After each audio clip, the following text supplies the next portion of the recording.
Everyone calls you the CEO, but are you actually showing up like one every single day? But aside from doing the playbook, there's a few other things I want to remind you to do. And the first is be the CEO. You're the leader, act like it. Sometimes it's very easy when you get down in the weeds and you forget to act like the leader. And by the way, your organization wants to see a leader. So that's one of my reminders. Sometimes you kind of get lost in some of this process and all that. Remember to be the CEO. Assert your leadership by action. Show decisiveness by making as many easy decisions as fast as possible. That really gives your team a lot of confidence.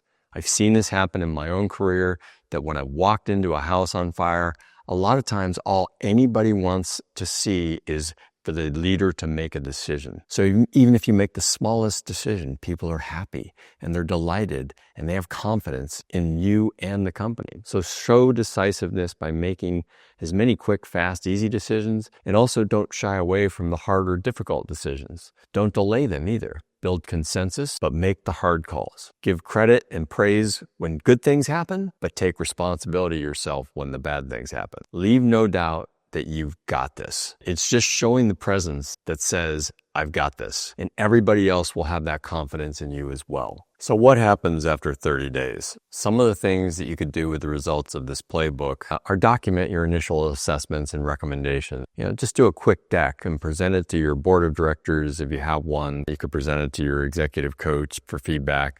But then I'd present it to my executive team, and then I'd later take an edited version and show it to the whole company. Here's what we did in that 30 days. One of the key things that comes out of the 30-day CEO playbook is that strategy exercise. Again, the 2 documents that result. I also recommend that at least once a year, you take your executive team and have a strategy offsite or a strategy onsite in person or virtual with that team. It's basically taking what you've done with the strategy doc and the financial model, and you're going to really crystallize it and fine tune it with the team and make it very granular so that everybody becomes aligned with that every year. And then again, you're going to ask them to take it down to their teams and do a similar exercise at their functional departmental level so that they're all aligned and everybody is aligned with the overall goal and vision of the company. Remember when we talked about CEO mindset, number 1 is your objective as CEO is to do no work. I do like taking that down to my executive leadership team, although they're the ones running the company. So